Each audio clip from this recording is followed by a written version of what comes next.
여러분 반갑습니다. 오늘도 새벽 돌베개에 나오신 모든 성도님들을 주님의 이름으로 환영합니다. 또 주의 은혜로 또 주의 자비 가운데 또 새롭게 하루를 시작하게 되었는데요. 오늘도 욥기 말씀을 묵상하면서 또 욥기의 그 고난의 이야기들 속에서 하나님의 은혜를 또 구하면서 또 보면서 또 이 하루도 잘 살아가는 우리 모두가 되기를 바랍니다. 오늘 우리에게 주시는 하나님의 말씀은 욥기 5장 1절로 7절까지의 말씀입니다. 어서 부르짖어 보아라. 내게 응답하는 이가 있겠느냐? 하늘에 있는 거룩한 이들 가운데서 그 누구에게 하소연을 할 수 있겠느냐? 미련한 사람은 자기의 분노 때문에 죽고 어리석은 사람은 자기의 질투 때문에 죽는 법이다. 어리석은 사람의 뿌리가 뽑히고 어리석은 자의 집이 순식간에 망하는 것을 내가 직접 보았다. 그런 자의 자식들은 도움을 받을 데가 없어서 재판에서 억울한 일을 당해도 구해주는 이가 없었고, 그런 자들이 거두어 들인 것은 굶주린 사람이 먹어 치운다. 가시나무 밭에서 자란 것까지 먹어 치운다. 목마른 사람이 그의 재산을 삼켜버린다. 재앙이 흙에서 일어나는 법도 없고 고난이 땅에서 솟아나는 법도 없다. 인간이 고난을 타고 태어나는 것은 불티가 위로 나는 것과 같은 이치이다. 아멘.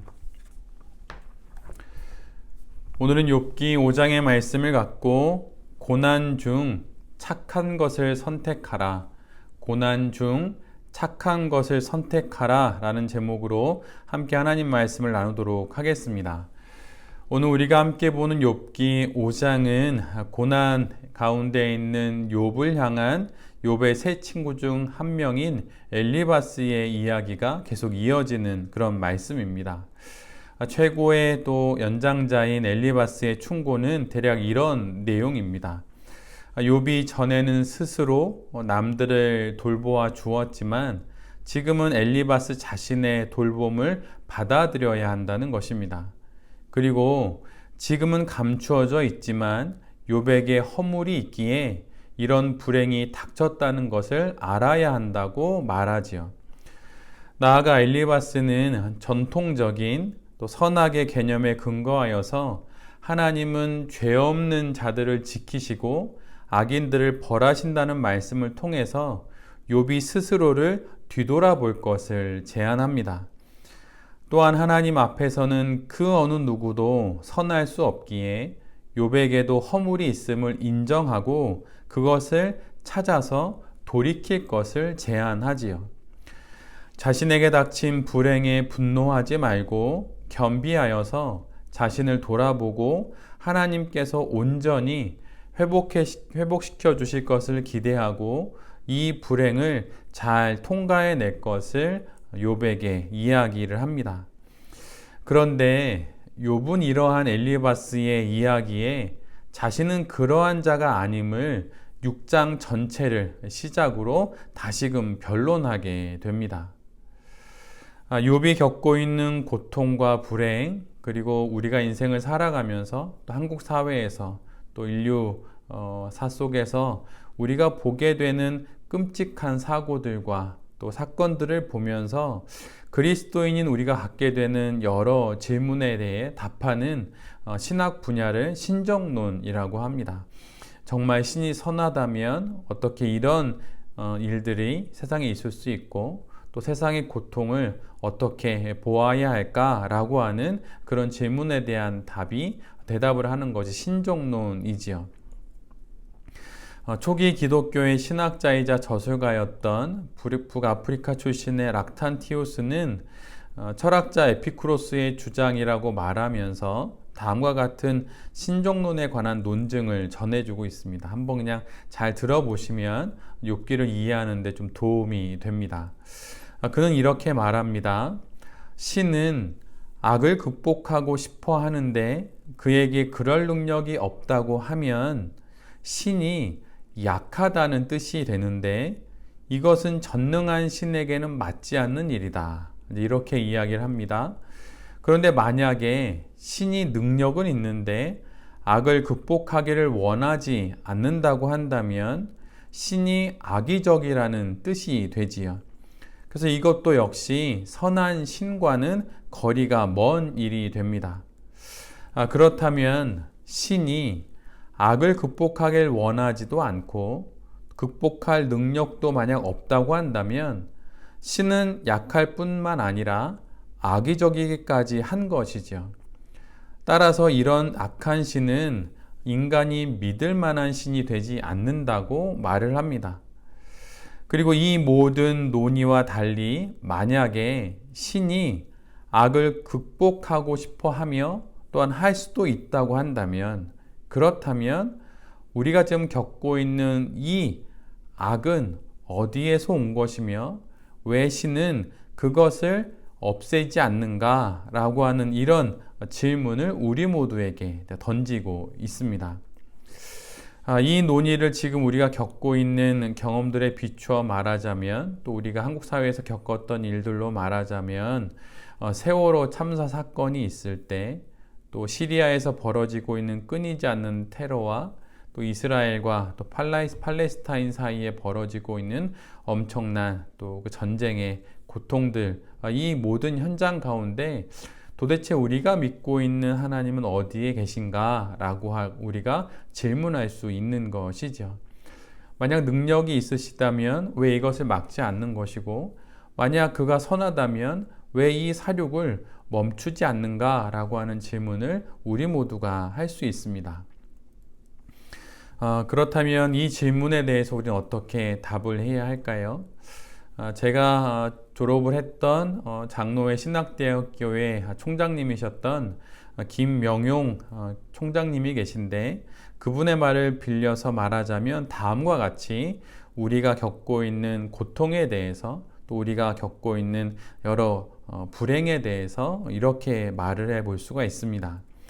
우리가 그런 세상의 고통의 문제를 생각할 때, 또 내 삶에 닥친 불행의 문제를 생각할 때 우리가 이보다 앞서서 생각해야 될 것이 하나 있습니다. 그것은 하나님께서 천지를 창조하셨을 때 인간에게 주신 것이 있는데, 그것은 바로 자유라고 하는 거예요. 인간에게 신이신 하나님께서 자유를 주신 것은 어마어마한 은총입니다. 사실 하나님과 달리 사람들은 사람들에게, 또 다른 누구에게 자유를 주고 싶어 하지 않습니다. 우리들 자신들부터 자유를 주고 싶어 하지 않죠. 예를 들면 회사 사장은 직원들에게 자유를 주고 싶어 하지 않고 자기가 원하는 대로 꼭두각시같이 움직여주기를 원합니다. 남자와 여자가 서로 사랑해서 결혼하지만 결혼을 하면 남편은 아내에게 자유를 주려고 하지 않지요. 또한 아내도 마찬가지로 남편에게 자유를 주려고 하지 않습니다. 왜냐하면 상대방을 지배하고 싶기 때문이에요. 이러한 현상은 교회에서도 마찬가지로 일어나죠. 또 담임 목사라고 한다면 부교육자들이 자신의 뜻에 따라서 움직여주기를 바랍니다. 그래서 부교육자들에게 자유를 주고 싶어 하지 않아요. 그러니까 모든 인간이 다 그러한 모양이라고 하는 것이죠. 이런 말과 함께 김명용 총장님은 다음과 같은 말도 이어서 해주셨어요. 하나님께서 인간에게 자유를 주실 때 그분이 주신 자유는 완전한 자유였다는 것입니다.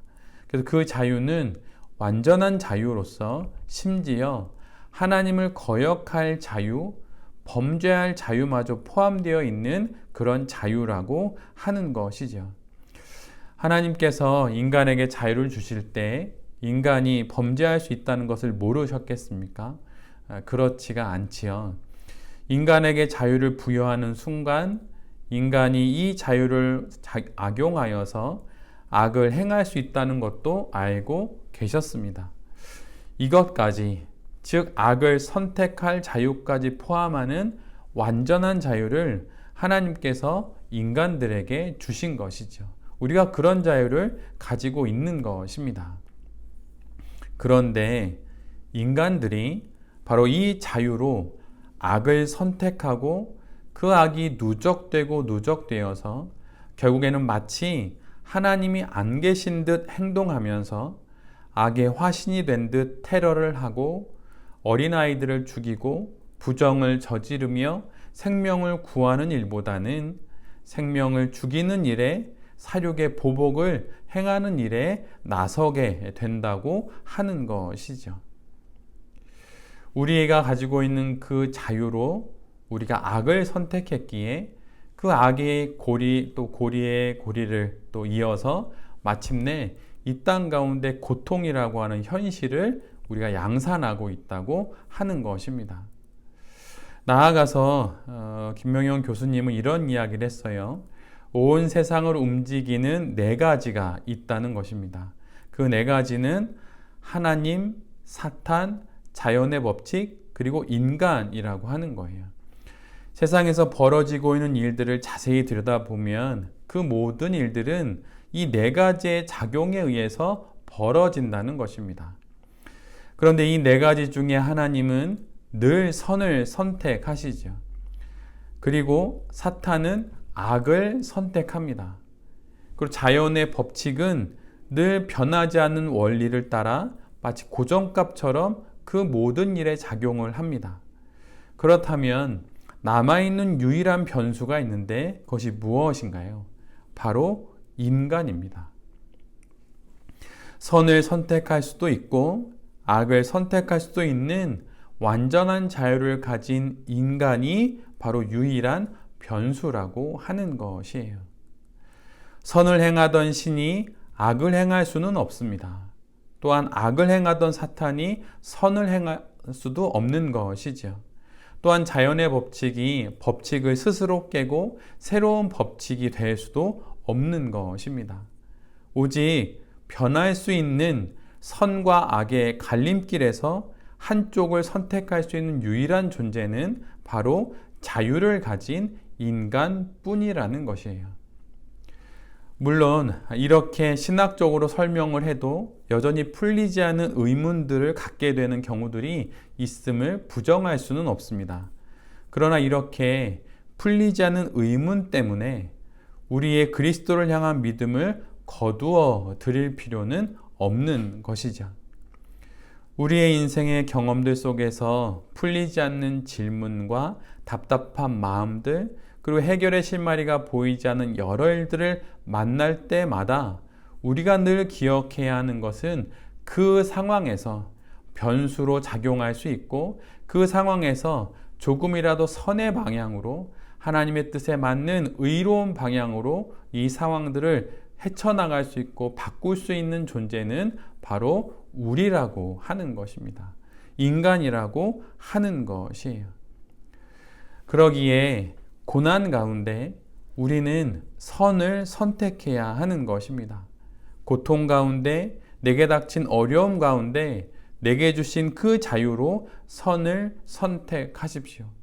이미 하나님께서 선택하신 그 선을 우리 역시 선택함으로 말미암아 우리가 맞이하고 있는 수많은 문제들을 악의 방향이 아니라 선의 방향으로 그것을 돌림으로 말미암아 이 모든 일들이 결국은 하나님의 뜻과 같이 선을 이루는 일이 될 수 있도록 애써야 하는 것이 고통 중에 고난 중에 우리 모두가 해야 할 바로 그런 일들입니다. 고난 가운데 어느 길을 선택해야 될지 고민될 때 이미 우리에게는 선택해야 될 길이 정해져 있다는 것을 잘 기억할 수 있었으면 좋겠습니다. 선을 선택하시는 하나님, 늘 선을 선택하시는 그 하나님을 따라 고난 중에 선을 선택함으로 말미암아 아직은 다 그 이유와 답을 알 수 없지만 선을 선택함으로 그렇게 또 하루를 살고 또 하루를 삶으로 말미암아 그 고통과 고난의 끝자리에서 마침내 내가 선을 선택한 것이 바로 하나님의 가장 원하셨던 길이라고 하는 것을 우리 모두가 알게 될 것입니다. 새벽 돌베개의 모든 성도님들과 또 이 말씀을 전하는 제 자신이 고난 중에 아무리 많은 유혹과 또 어려움이 있다 하더라도 선을 선택함으로 하나님과 함께 모든 문제들을 선하게 잘 풀어가는 그런 믿음의 사람들이 될 수 있기를 간절히 기도드립니다. 아멘. 기도하겠습니다. 주님, 고난 중에 맞이하게 되는 수많은 선택과 또 수많은 선택의 기로 가운데서 악이 아니라 선을 선택할 수 있는 우리 모두가 되게 하여 주시옵소서. 이기적인 행동과 악한 선택들을 멀리하고 이미 하나님이 선택하신 그 선을 나도 선택함으로 말미암아 이 고난과 고통의 끝자리에서 결국 우리를 승리케 하시는 그 하나님을 우리 모두가 만날 수 있도록 은혜 내려 주시옵소서. 새롭게 하루를 시작합니다. 주의 은혜 가운데 이 하루도 하나님 앞에 선을 선택하며 잘 살아가는 우리 모두가 되게 하여 주시옵소서. 이 모든 말씀 예수 그리스도의 이름으로 기도드립니다. 아멘.